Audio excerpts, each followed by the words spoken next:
Well, good evening, everyone.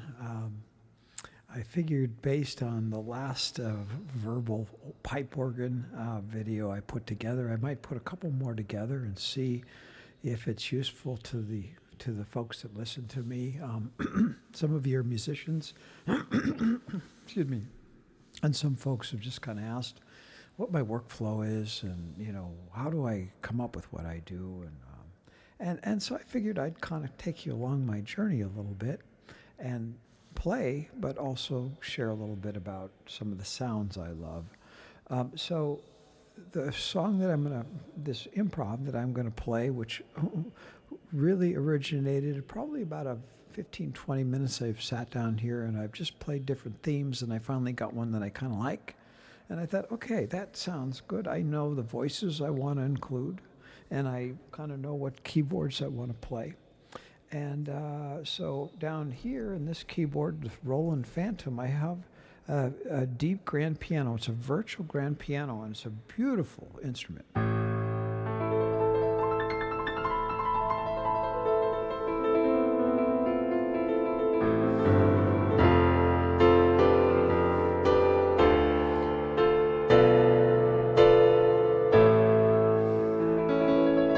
Okay, so that's this is one of the purest grand pianos in my system here. The Korg also has a grand piano, which I sometimes pull together. I tie both of these together, and you can hear here's the Korg sound.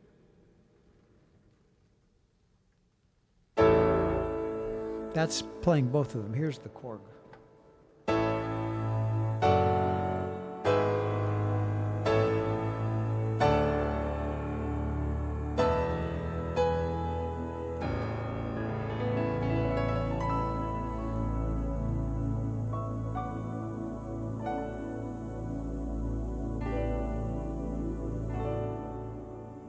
Now, if I add the Roland Phantom here with that, now I have kind of a combined piano with two different sound systems.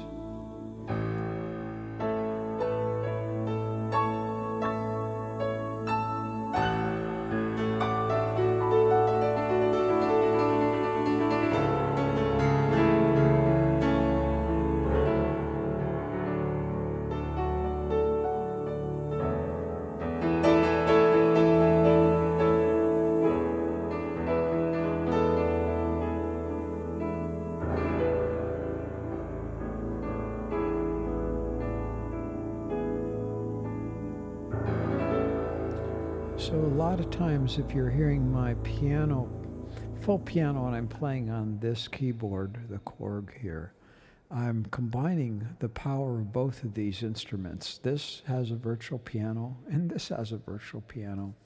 And there's a whole slew of different styles and timbres that they create on these things, but nevertheless, it's actually a modeled piano. It's not even a sample of a piano. It's a model, which is really quite amazing to me. But so I started that tonight, and I thought, I really like this deep grand piano. And there's another sound on the Korg that I just love. It's a very deep, gurgly. It's called Chromium 3D Pad, and look what it does to the piano. I'll first play the piano and the piano together, and then I'm going to put the chromium pad on. So here's piano on piano.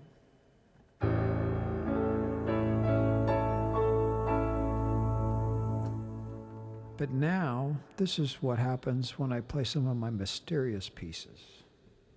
You hear that bass in the back?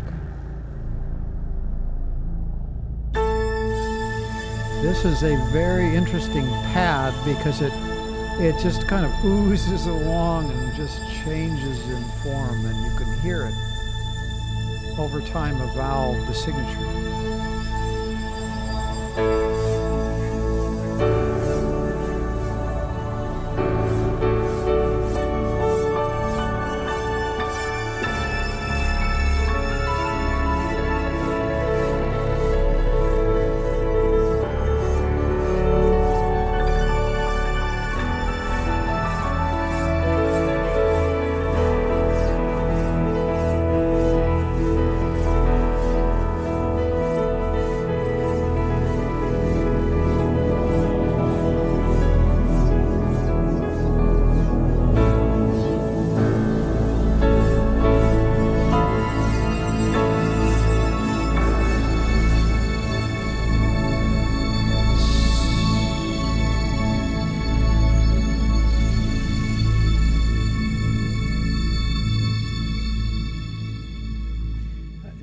what you also notice is that at the, I was playing down here and picking up this piano at the same time.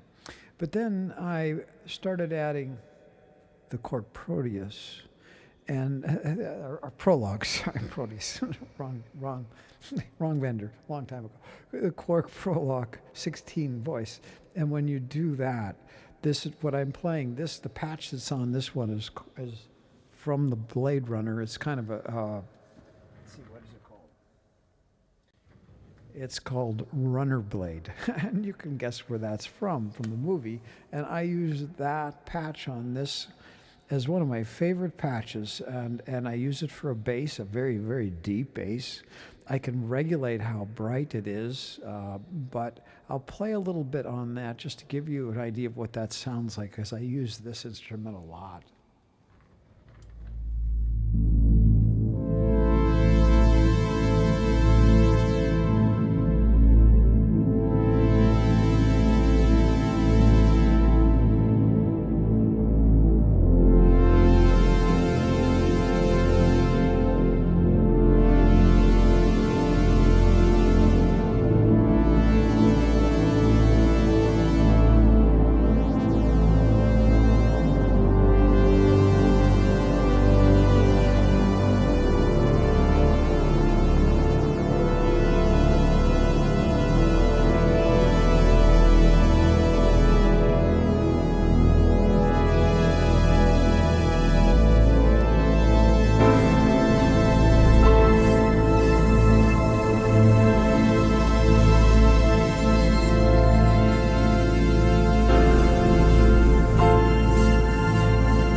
Okay, so now a lot of times, so I'll use these guys for some of the main, if I'm starting a piece that's kind of mysterious and piano, I will start there.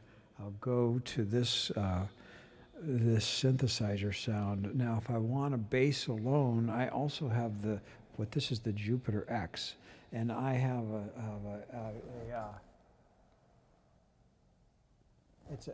it's a brass bass sound that I have, and if you listen to it, I've actually got that down an octave.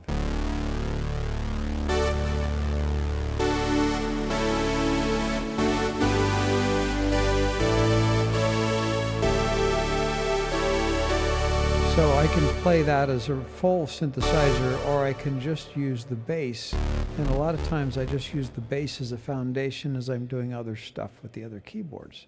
And that can be very helpful because I can keep this going with one sustain pedal down there while I'm moving other stuff, and I have my other sustain pedal. Most of the time I'm holding this manual as I'm doing piano on this one. Or I might actually use a sustain pedal on this, but this one I can use as just a separate bass sometimes, so I use that as a bass keyboard. But I haven't explored the Jupiter X as much as I probably should, because it's a very powerful instrument too. I've touched about 1% on these things, and it blows my mind. I get so enamored just listening to the sounds that I go in and I just start playing music instead of exploring what's in here. So I'm trying to broaden my scope a little bit, and possibly that's one of the reasons I'm kind of sharing with you. I can start to articulate what I do. Okay, so I'm going to start a piece, and what I'm going to do then is I'm going to then start the chord. Once I get the main piece started, and I'm going to use the other synthesizer that's over here. Well, this is the Moog Matriarch analog keyboard, or a synthesizer, which I've demonstrated in another video on my site. But a lot of times I'll bring arpeggiation in there, or I might use arpeggiation up here if I'm not using that very powerful brass sound that I just did, the synth sound that I played up here just before. But what I'm going to do is I'm going to start kind of ethereal, and then I'm going to go into a pattern, a drum pattern, which is part of this keyboard. The Korg has a really beautiful drum system that's actually intelligent, and it's called Karma, and it actually puts a beat in, and it knows what you're playing. So the beat and the drums and the other accompaniment, the percussion, is in the key that you're playing. So I'll go into more of a drum beat, and then I'll change up what I was playing into something more of a different theme. And then I'll come back to being more ethereal again at the end. I might go in and do some strings and choir after that. So I'm going to start, and we'll see where it goes.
I'm going to go into the Karma and start the drums and the percussion.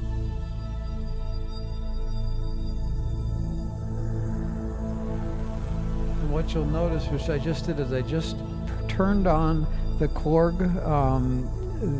combination with all the percussion, but it's not going to start until I play the first note.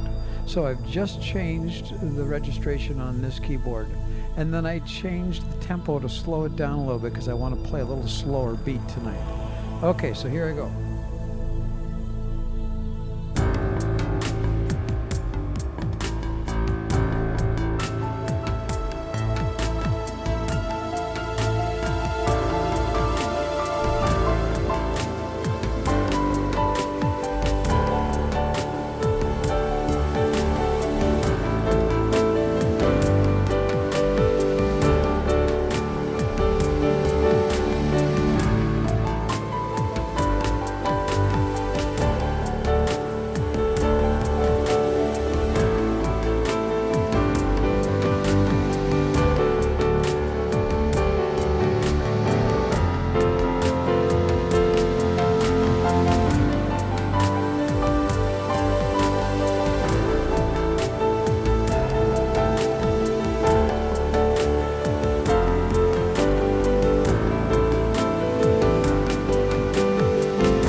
to some very soft strings. I'm changing this one to a really beautiful sound called Ember Glance. And this one I'm putting into a very soft string ensemble.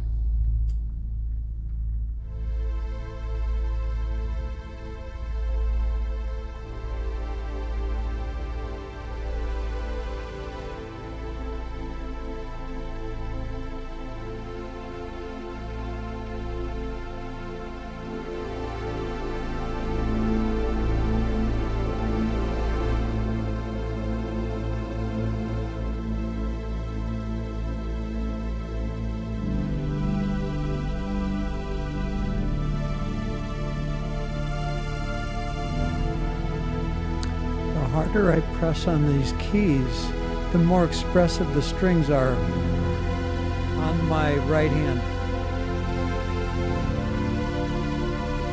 And if I'm quieter,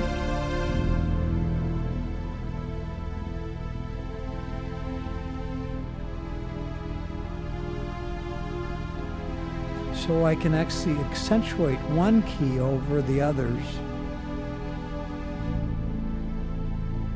And it kind of makes almost like you are having solo instruments playing together.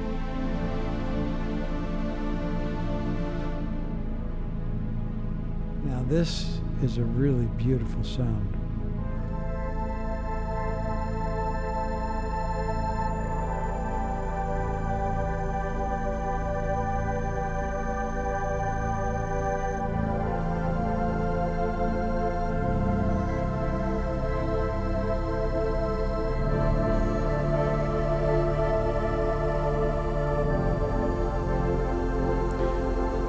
So the beauty is that I can play a bass note up on my Jupiter X, and now instead of holding it, I'm putting the damper pedal down, so now I don't have to use that. And because this keyboard actually has a lot of sustain, if you hear it, when I let go, it's a very low attrition of the sound, so decay is very slow. So I can be playing other instruments. So this will be my bass, and I might switch it here and there, but you'll many times hear I just hold a bass note because it's a nice fundamental. And then I can come in here, and on the Korg there's a sound called Arctic Voices. Arctic Voices is one of the most beautiful, quiet choir sounds I've heard. If I can combine it with the voices on the Roland here, the Phantom, it can be a really beautiful chorus, but alone is beautiful too. So here's what it sounds like.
And now up at the chord prologue, I'm going to put icicles on. It's very tingly, bells on the top of everything.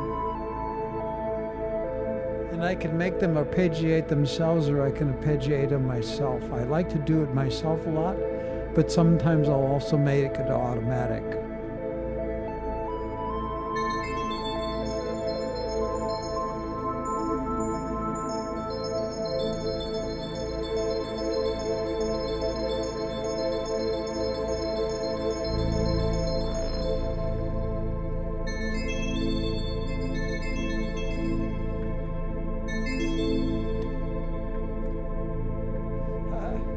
Now on the prologue, there's 3 different ways to play this bell sound.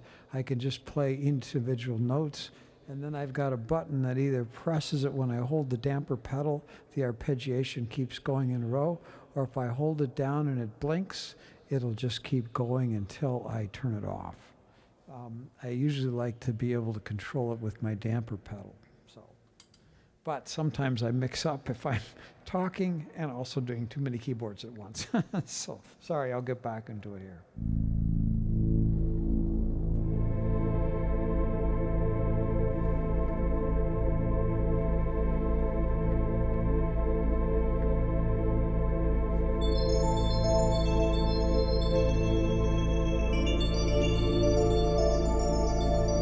And the reason sometimes that I would have to have that light blinking and having it go is because I'm not able to use that damper pedal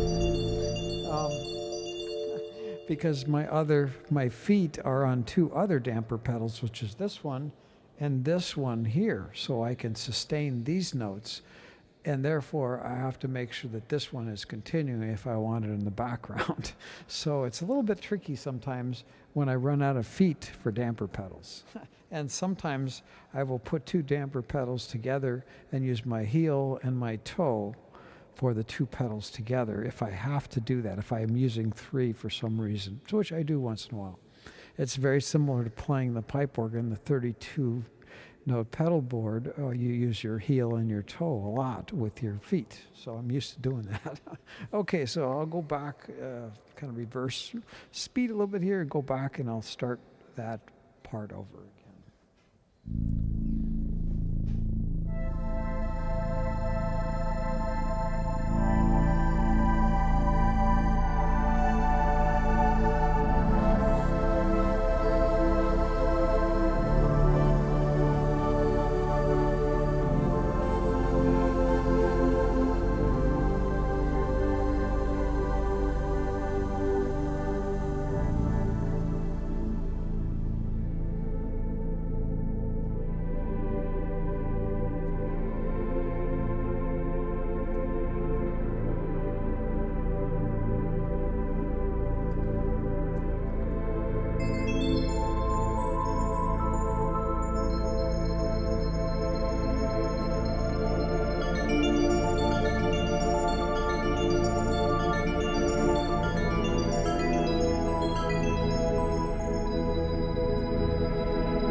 Okay, I'll stop for now. I just figured I'd just go through the keyboards a little bit. And sorry, my playing wasn't as good because I'm kind of preoccupied, but I'll just throw it up there and see if anybody enjoys this. If they do, I might try to refine it a little bit more and kind of go through some more scripts that I use as I build my music. So anyway, great sharing with you tonight, and I hope you guys have a wonderful day tomorrow. God bless.